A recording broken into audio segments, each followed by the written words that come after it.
नया news channel लाने से पहले हमने पूछा कि क्या देखना चाहते हैं आप, तो आपका जवाब आया भारत के बढ़ते दम से पाकिस्तान की निकलती जान तक।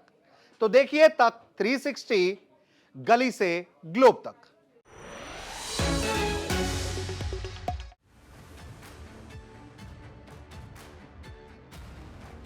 भारत ने राफेल फाइटर जेट को लेकर सबसे बड़ा और सबसे अहम कदम उठा लिया है। डिफेंस प्रोक्योरमेंट बोर्ड ने 114 Rafale multi role fighter aircraft के प्रपोजल को क्लियर कर दिया है। अगर ये डील फाइनल होती है तो ये भारत के डिफेंस इतिहास की सबसे बड़ी एयरक्राफ्ट डील होगी। लेकिन इस मेगा डील के साथ एक बड़ा विवाद भी चल रहा है, सोर्स कोड कंट्रोवर्सी। कुछ लोग कह रहे हैं कि भारत को पूरा सोर्स कोड मिलेगा, कुछ कह रहे हैं नहीं मिलेगा। तो सवाल यही है, आखिर सोर्स कोड है क्या, ये इतना जरूरी क्यों है, और क्या भारत बिना सोर्स कोड की इतनी बड़ी डील कर सकता है? आज की इस वीडियो में हम 114 राफेल डील का पूरा ब्रेकडाउन समझेंगे। सबसे पहले यह समझना जरूरी है कि डिफेंस प्रोक्योरमेंट बोर्ड यानी डीपीबी का अप्रूवल क्या दिखाता है। दरअसल डीपीबी क्लियरेंस मतलब डील साइन नहीं हुई, लेकिन यह सबसे अहम पहला स्टेप होता है। इससे पहले टेक्निकल एवोल्यूशन, ऑपरेशनल जरूरत, कॉस्ट एनालिसिस और लॉन्ग टर्म स्ट्रेटेजिक असेसमेंट, इन सब पर कई सालों तक काम होता है।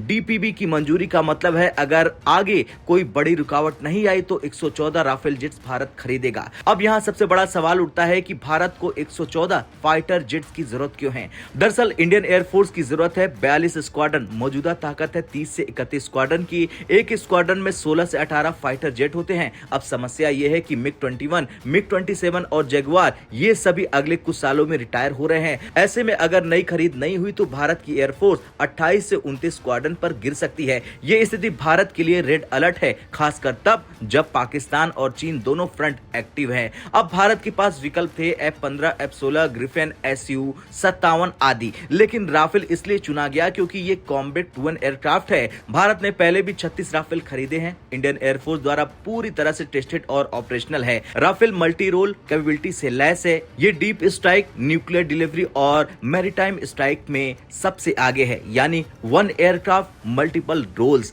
और सबसे बड़ी बात, नया एयरक्राफ्ट लेने में 5 से 7 साल सिर्फ टेस्टिंग में लगते हैं। राफेल लेने में ये समय बच जाता है। काफी लोगों को लगता है राफेल बहुत महंगा होगा। 114 राफेल की अनुमानित लागत है 3.25 लाख करोड़, यानी लगभग 2800 करोड़ प्रति एयरक्राफ्ट। लेकिन ध्यान रखिए, ये सिर्फ जेट की कीमत नहीं है, इसमें शामिल है meteor, scalp hammer missiles, simulators और ट्रेनिंग। इतना ही नहीं, लॉन्ग टर्म मेंटेनेंस, इंफ्रास्ट्रक्चर और स्पेयर पार्ट्स, और इसके अलावा टेक्नोलॉजी ट्रांसफर।